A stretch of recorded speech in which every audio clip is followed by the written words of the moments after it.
Rewmi 24 TV. Même su fekkee Macky Sall dafi defaat 1 an jar na ko pour ñu xam kan moo gagné réellement élection yi parce que ki war a gouverner dafa war a nekk koo xam dafa gagné réellement les élections là lépp jaar ci yoon mais un tricheur ne doit pas nous gouverner déjà on ne doit pas l'accepter ah dangay xool pëccoxoo bi am fi mu nekk nii ci conséquence ku nekk di wax ku nekk am ci baat ku nekk am ci xalaat ku nekk di ci wax ku nekk am ci baat ku nekk am ci xalaat ñëpp xam ni Pastef képp ku bokk Pastef fa la nga jege ko waruloo bokk ci élection yi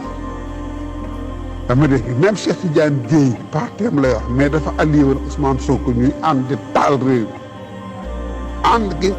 ñu allié woon ànd di taal réew mi rek war naa tax waruñu ko boole ci élection dañ ko war a éliminer d'office voilà mais ñu bàyyi ko parce que dañu bokkul Pastef dafa parti ko pour man ñi nekkoon Yewwi Askan Wi dans son ensemble ñëpp amu ci kenn ko war a bokk ci élection yi parce que ce sont les ñoom ñoo taal réew mi ñi naan nag nañ dem élection xam nañu duñu koy élection yi de xam nañ ko mais dañoo bëgg a bokk campagne électorale am 20 jours yoo xam ni yaa may dégg ils vont faire le tour du Sénégal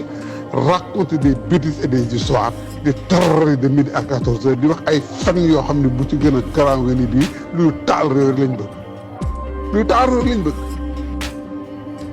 parce que c'est une belle occasion de xam nga